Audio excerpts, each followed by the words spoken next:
Hello అండి, అందరూ ఎలా ఉన్నారు? అందరికీ సంక్రాంతి శుభాకాంక్షలు. ఈరోజైతే చికెన్ పులావ్ ఎలా ఉండాలో ఈ వీడియోలో చూపిస్తాను.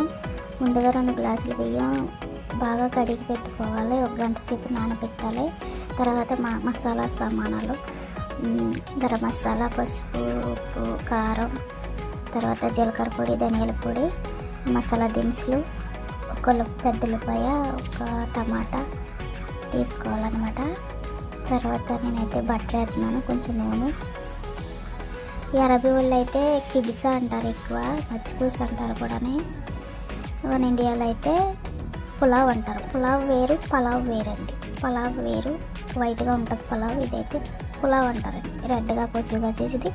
చికెన్ మటన్ కలిపి చేసేది పులావ్ అంటారు అన్నమాట. రొయ్యలు కూడా వేసుకోవచ్చు. ఈ విధంగా ఈ వీడియోలో చూపించిన విధంగా అన్ని ఇంగ్రీడియంట్స్ మొత్తం అన్నీ వేసుకుని చికెన్ అయితే బాగా మగ్గబెట్టాలి. మూత పెట్టి ఒక 20 నిమిషాల పాటు చికెన్ ఉడకాలి. ఆ తర్వాత బాగా ఉడికాక అప్పుడు మసాలా దినుసులు మొత్తం అన్నీ వేసుకోవాలన్నమాట.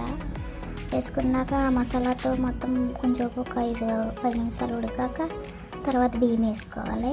బియ్యం వేసుకున్నాక దానికి కావాల్సిన వాటర్, 1 గ్లాసు బియ్యానికి 2 గ్లాసులు వాటర్ వేసుకోవాలన్నమాట. తర్వాత ఫైనల్గా ఐ మంట మీద కొంచెం పెట్టి తర్వాత దగ్గర పడ్డాక లో ఫ్లేమ్లో పెట్టుకోవాలన్నమాట. దమ్ పెట్టుకోవాలి. ఇది ఏంటనుకుంటున్నారా, చట్నీ. ఈ పులావ్లోకి చాలా టేస్ట్గా ఉంటుంది. పచ్చి మొత్తం అన్నీ పచ్చియే, టమాటాలు, పచ్చిమిరకాయలు, ఎల్లుల్లిపాయ, ఉల్లిపాయ వేసి పచ్చిదే వినిగర్ వేసుకోవచ్చు, లేకపోతే చింతపండు వేసుకోవచ్చు. చాలా టేస్ట్గా ఉంటుంది ఈ పులావ్లోకి. ఈ చట్నీ రెస్టారెంట్ స్టైల్లో ఉంటుంది అన్నమాట. సరే ఫ్రెండ్స్, వీడియో ఇస్తే లైక్ చేయండి, subscribe to my channel. Bye bye. అందరికీ సంక్రాంతి శుభాకాంక్షలు.